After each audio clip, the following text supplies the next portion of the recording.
Excellent नोवा का है यार, excellent technical academy. Hello student, excellent technical academy में आप सभी लोग का एक बार फिर से स्वागत है। मैं हूं प्रदीप पांडे। स्टूडेंट, हमारी जो संस्थान है ये लखनऊ के इंदिरा नगर कह सकते हैं सेक्टर 8 में है। तो हमारी जो ऑफलाइन क्लासेस हैं इलेक्ट्रिकल, सिविल, इलेक्ट्रॉनिक्स, मैकेनिकल की जूनियर इंजीनियर के लिए 10 जुलाई से स्टार्ट हो रही है। ठीक है, तो बहुत से बच्चे ऐसे हैं जिनकी क्वेरी आ चुकी है, जिन्होंने जानकारी भी ले चुके हैं और बैचेस के बारे में भी पता किया। अगर आपको भी हमारे बैच के बारे में कुछ जानकारी चाहिए या आप किसी भी चीज के बारे में आप जानना चाहते हैं, चाहे लोकेशन की बात करें या कौन से कोर्स हम पढ़ा रहे हैं, इन किसी भी चीज की जानकारी के लिए आप 2 नंबर यहाँ स्क्रीन पे दिख रहे हैं, आप इन पे कांटेक्ट कर सकते हैं किसी भी समय। पहला नंबर है 9918 और दूसरा है 9454268532। ठीक है छात्रों, तो स्टूडेंट अब हम देखिए एक छोटा सा बहुत क्या कहते हैं छोटा टॉपिक मुझे पढ़ाना है। बेसिक इलेक्ट्रिकल का ही टॉपिक है जिसे हम बोलते हैं रेजिस्टेंस। अब आपको अगर सर रेजिस्टेंस तो वही हाई स्कूल इंटर में हम पढ़ रखे हैं, आप फिर वही चीज पढ़ाने आ रहे हो। बात ठीक है, आपने हाई स्कूल इंटर में जरूर पढ़ा है।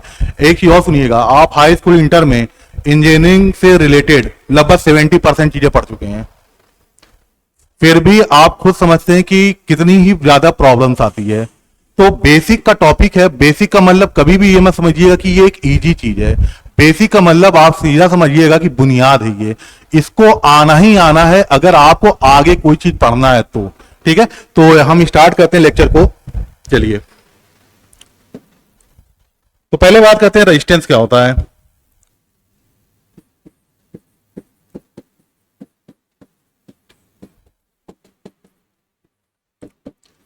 तो देखो स्टूडेंट, होता क्या है, जब भी हम इलेक्ट्रिक करंट को, वैद्युत धारा को किसी भी पदार्थ या मटेरियल में जब हम फ्लो कराते हैं तो वो मटेरियल हम देखते हैं कि धीरे धीरे गर्म हीटअप होने लगता है। अच्छा, अब मैं अगर आपसे कहूं कि इलेक्ट्रिक करंट फ्लो हो रहा है या फ्लो ऑफ इलेक्ट्रिक करंट को आप क्या समझते हो, तो फ्लो ऑफ इलेक्ट्रिक करंट का मतलब है इलेक्ट्रॉन्स का एक जगह से दूसरी जगह जाना। अपने दिमाग बैठा लो, इलेक्ट्रॉन अगर एक जगह से दूसरी जगह जा रहा है इसका मतलब ही है कि इलेक्ट्रिक करंट फ्लो हो रही है। अब चूंकि इलेक्ट्रॉन एक जगह से दूसरी जगह ट्रेवल कर रहा है, तो जब वो ट्रेवल करेगा तो रास्ते में जाहिर सी बात है कुछ उसको विरोध या कुछ उसके मोशन का अपोज करने के लिए कोई और भी वहां बैठे होंगे।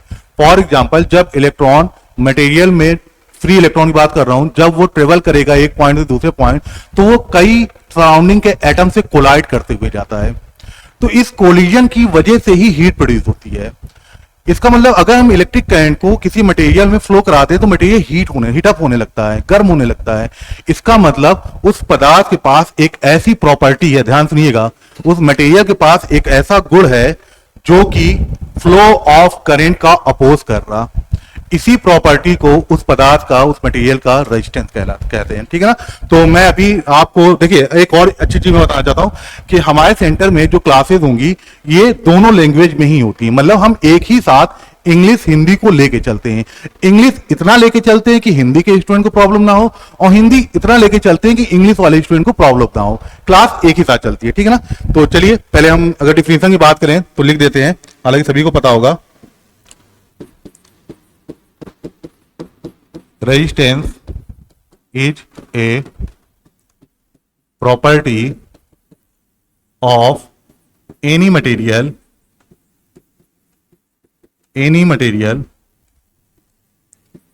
by which it oppose the flow of electric current। अच्छा, अब एक और चीज देखो, एक और कंफ्यूजन की चीज आती है कि सर ये बताइए फिर रजिस्टर क्या होता है। हम लोग अपने लैब में जाते हैं, टीचर या लैब इंस्ट्रक्टर बोलते हैं जरा वो रजिस्टर लेके आओ, जरा इतने ओम का रजिस्टर लेके आओ। तो सर बेसिकली रेजिस्टेंस और रजिस्टर में डिफरेंस क्या है, तो ध्यान सुनना, मैं इसको लिखूंगा नहीं यहाँ पास, आप सुनिएगा। देखिए, अगर हमें कुछ स्पेसिफाइड वैल्यू का रेजिस्टेंस को इलेक्ट्रिक सर्किट में इंट्रोड्यूस करना है तो उसके लिए हम डिजाइन और मैन्युफैक्चरिंग के जरिए एक कंपोनेंट या एलिमेंट को बनाते हैं। ध्यान रखिएगा, उस एलिमेंट को हम मैन्युफैक्चरिंग करते हैं, डिजाइनिंग करते हैं, उस एलिमेंट को हम रजिस्टर बोलते हैं। और रजिस्टर की ही एक इनहेरेंट प्रॉपर्टी या रजिस्टर का ही आंतरिक गुण को रेजिस्टेंस कहते हैं।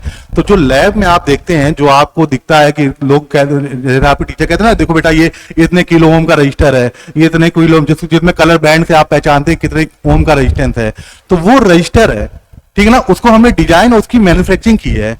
अब उसके पास एक प्रॉपर्टी है जो करंट फ्लो का अपोज करता है, वही है हमारा रेजिस्टेंस। तो रजिस्टर और रेजिस्टेंस समझ गए ना। Register is a component, register क्या है, एक एलिमेंट है, एक कंपोनेंट है, और रेजिस्टेंस क्या है, वो उसकी प्रॉपर्टी है। चलिए अब आगे बात करते हैं कि रेजिस्टेंस किन किन फैक्टर पे डिपेंड करता है।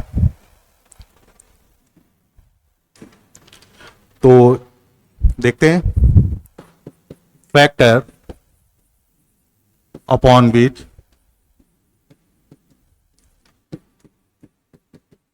Resistance depend. तो इसके लिए एक छोटा डायग्राम बनाते हैं।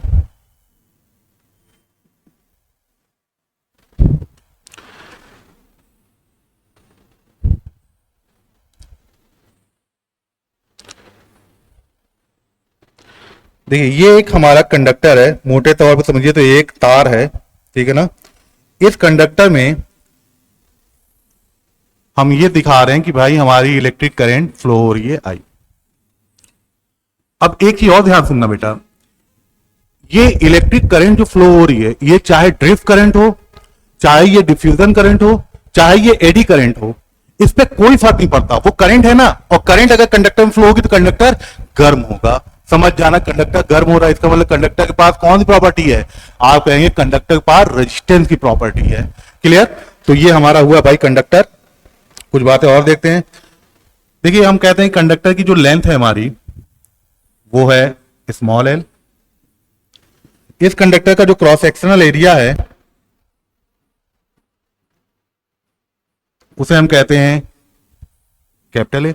अच्छा, आप क्रॉस सेक्शनल एरिया जिसे हम अनुप्रस्थ काट बोलते हैं, जिसे आप पढ़ते होंगे क्रॉस सेक्शन एरिया या अनुप्रस्थ काट का क्षेत्रफल, कभी आपने सोचा कि क्रॉस सेक्शनल एरिया एक्चुअल में है क्या? एक चीज ध्यान रखिएगा, करंट की डायरेक्शन पे डिपेंड करता है कि क्रॉस सेक्शनल क्या होगा। जैसे करंट देखिए लेफ्ट टू राइट फ्लो हो रही है इस डायरेक्शन में, तो आप इस कंडक्टर को ऐसे वर्टिकल कट करिए, और वर्टिकल कट करने के बाद आप इसको जब देखें, जैसे मान लीजिए ये कंडक्टर है, ठीक है ना, इसमें इलेक्ट्रिक करंट इधर जा रही है और ऐसे निकल रही बाहर, तो करंट की डायरेक्शन लेफ्ट टू राइट है। अब अगर आपको क्रॉस सेक्शन जिसका चेक करना है, तो करंट की डायरेक्शन के परपेंडिकुलर लंबवत एक काट करिए, इसको कट करिए। कट करने के बाद इसको देखेंगे तो जो आपको एरिया नजर आएगा वही इसका क्रॉस सेक्शनल एरिया है। ध्यान रखिएगा, अगर इलेक्ट्रिक करंट ऐसे ऊपर से आ रही है और नीचे से ऐसे वापस चली जा रही है, अब आपसे कोई पूछे कंडक्टर क्रॉस सेक्शनल एरिया है क्या होगा, तो आप इसको मत नहीं बताइएगा। तब उसका क्रॉस सेक्शनल एरिया कैसे बताओगे? इसको करंट की डायरेक्शन पे ऐसे परपेंडिकुलर कट करोगे, तब आपको एरिया ये दिखेगा, क्रॉस सेक्शनल एरिया। तो ये भी बात ध्यान रखिएगा, बड़ा कंफ्यूज होते हैं बच्चे। अब चलिए, तो हमने देखा भाई इसका लेंथ एल है, small L, cross sectional area capital A है। तो अब ये एक्सपेरिमेंट में पाया गया, भाई ध्यान समझना, ये सारी चीजें पहले एक्सपेरिमेंट होती हैं, फिर उसको साइंटिस्ट अप्रूव करते हैं, तब वो किताबों में लिखी जाती हैं। तो ऐसा देखा गया पहला कि जो रेजिस्टेंस होता है, रेजिस्टेंस इस कंडक्टर का, वो लेंथ के डायरेक्टली प्रोपोर्शनल है, लेंथ के डायरेक्टली प्रोपोर्शनल होता है। फिर सेकेंड देखा गया कि जो ये रेजिस्टेंस है, ये क्रॉस सेक्शनल एरिया के इनवर्स प्रोपोर्शनल है, ठीक है। तो अगर हम इन दोनों बातों को एक साथ लिखना चाहें तो कैसे लिखेंगे? दोनों बातों को एक साथ लिखना चाहें तो हम लिखेंगे resistance length by cross sectional area. तो हम कह सकते हैं, चूंकि अच्छा अब देखो बेटा, रेगुलर क्लासेस में हम पूरे डिटेल में चलेंगे, अभी तो हम बस ऐसे समझ लीजिए से आप लोग को हल्का फुल्का आइडिया दे रहे हैं। रेजिस्टेंस को हम कैसे रिप्रेजेंट करते हैं? कैपिटल आर से, और लेंथ हमारा स्मॉल है, क्रॉस सेक्शनल एरिया है कैपिटल ए। तो आर देख रहे हैं आप प्रोपोर्शनल एल बाई ए। अगर हम इसको मैथमेटिक्स से और वो करें, तो अगर इक्वल टू का साइन लगाएंगे तो जाहिर सी बात है यहां हमें एक कांस्टेंट रखना पड़ेगा, उस कांस्टेंट को यहां हम बोलते हैं रो। तो R इक्वल टू क्या आया, रो L बाई ए। अब रो क्या है भाई, रो है इस कंडक्टर या इस मटेरियल की रेजिस्टिविटी क्या है। रो को क्या बोलते हैं, पहले लिखते हैं हेयर, हेयर रो क्या है भाई, रेजिस्टिविटी ऑफ कंडक्टर या मटेरियल कह सकते हैं कंडक्टर। इसको स्पेसिफिक रेजिस्टेंस भी बोलते हैं, विशेष प्रतिरोध। क्यों बोलते हैं ये हम आगे देखेंगे, लेकिन बहरहाल आप अभी इतना जानिए कि भाई इसको क्या बोलते हैं, रो को हम इसे बोलते हैं रेजिस्टिविटी या स्पेसिफिक रेजिस्टेंस। ठीक है ना, चलो आगे चलते हैं। हाँ तो मैंने देखो अभी क्या यहां हेडिंग क्या था, हेडिंग हमारा था फैक्टर्स, किन किन फैक्टर पे पदार्थ का प्रतिरोध डिपेंड करता है। तो यहां अगर आपको देखो तो कितने फैक्टर नजर आ रहे हैं, तो आप कहेंगे सर एक तो फैक्टर लंबाई है, अगर हम लेंथ को इंक्रीज करेंगे तो रेजिस्टेंस हमारा बढ़ेगा। फिर क्रॉस सेक्शनल एरिया है, ये एक फैक्टर है, और दूसरा एक फैक्टर रेजिस्टिविटी।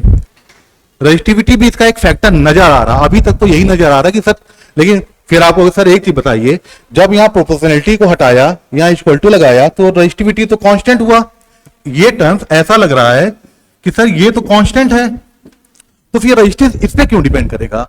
तो एक बात ध्यान सुनिए बेटा, ये जो रो है रेजिस्टिविटी ना, ये कांस्टेंट तो है, लेकिन एक पर्टिकुलर कंडीशन में। वो कंडीशन क्या है, आप मटेरियल को मत चेंज करिए, टेम्परेचर को नहीं चेंज करिए। अगर आप मटेरियल और टेम्परेचर को चेंज नहीं कर रहे हैं तभी रेजिस्टिविटी कांस्टेंट है।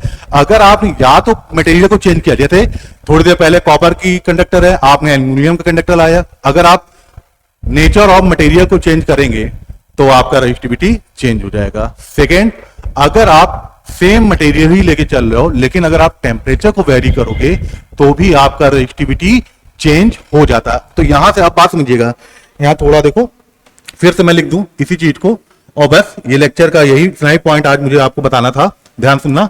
R equal to rho L by A. यहां तक तो किसी बच्चे को दिक्कत नहीं है कि सर लेंथ के प्रोपोर्शनल होता है, एरिया के इनवर्स प्रोपोर्शनल होता है, यानी कि दो फैक्टर तो हमें पता चल गए, पहला लेंथ, दूसरा क्रॉस सेक्शनल एरिया।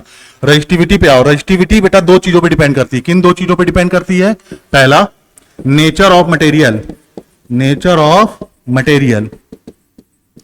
सेकेंड, ये डिपेंड करती है टेम्परेचर। इसका मतलब आप अगर नेचर ऑफ मटेरियल, मटेरियल के नेचर को चेंज करें या टेम्परेचर को चेंज करें तो रेजिस्टिविटी चेंज हो जाएगी, और रेजिस्टिविटी अगर चेंज हो रही है तो रेजिस्टेंस भी चेंज हो जाएगा। इसका मतलब अगर मोटे तौर पे बोलें तो रेजिस्टेंस किन किन फैक्टर पे डिपेंड कर रहा है, देखो लंबाई पहला फैक्टर, क्रॉस सेक्शनल एरिया दूसरा फैक्टर, और नेचर ऑफ मटेरियल ये थर्ड फैक्टर हुआ जिसपे आपका रेजिस्टेंस डिपेंड कर रहा है। डायरेक्टली तो देखो, अब डायरेक्टली इनडायरेक्टली की बात कर लें, नेचर ऑफ मटेरियल और टेम्परेचर पे डायरेक्टली कौन डिपेंड करता है, रेजिस्टिविटी। चूंकि रेजिस्टिविटी पे डिपेंड कर रहा है, इसलिए हम कहते हैं कि इनडायरेक्टली नेचर ऑफ मटेरियल पे रेजिस्टेंस और टेम्परेचर पे रेजिस्टेंस इनडायरेक्टली डिपेंड करता है। लेकिन करता तो है ना, तो 1 2 3 4, ये चार ऐसे फैक्टर हैं जिन पे किसी भी पदार्थ का प्रतिरोध डिपेंड करता है। ठीक है ना, तो ये प्रतिरोध से रिलेटेड एक छोटी सी चीजें हैं आपको बता रहे हैं। नेक्स्ट लेक्चर में मैं ऐसी छोटी छोटी चीजें लाऊंगा। और एक और बात बेटा, और अगला लेक्चर में मैं बताऊंगा आपको, देखो हम लोग पढ़ते हैं ये चीज शुरू 9th 10th 11th 12th चालू हो जाती है, सर आवेश चार्ज क्या होता है। लेकिन मैं एक चीज आपको हकीकत बता दूं, चाहे बच्चे ने डिप्लोमा किया हो, चाहे बच्चे ने बीटेक किया हो, चाहे बच्चे इवन एमटेक किया हो, चार्ज एक अगर सही तरीके से चार्ज को एक्सप्लेन करने को कहा जाए ना तो लगभग क्या कहते हैं, बहुत लोग नहीं कर पाते हैं। आप अपने फ्रेंडों से ही जरा एक बार इलेक्ट्रिक करंट और वोल्टेज को एक्सप्लेन करने को कह दीजिए, लगा लीजिए 80% लोग वोल्टेज नहीं एक्सप्लेन कर पाएंगे, है ना। तो इसलिए मैं जो छोटी छोटी वीडियो लाऊंगा, आपको लगेगा कि अरे यार ये क्या, ये तो 9th में पढ़ा था, नहीं, आप उसको देखेंगे ना तो आपको लगेगा नहीं, इसमें भी कुछ नई चीजें हमें बताई जा रही हैं, और ये वो नई चीज है जो आपको आगे चल के आपको कहीं ना कहीं परेशान करती हैं। ठीक है ना, तो थैंक यू वेरी मच। एक बार फिर से मैं आपको लेक्चर एंड में बता रहा हूं, हमारी class excellent technical academy Lucknow branch में 10 जुलाई से स्टार्ट हो रही है, और हमारे काफी बच्चे सुबह 7 बजे से, और काफी बच्चे ऐसे हैं सिविल और इलेक्ट्रिकल मैकेनिकल में, कई बच्चे इलेक्ट्रॉनिक्स में जो कि एडमिशन भी ले चुके हैं, है ना, क्योंकि पेपर जिनके जिनके जैसे जैसे एंड हो रहे हैं, तो आप लोग भी जल्दी करिएगा अगर तैयारी करनी। ठीक है, थैंक यू वेरी मच।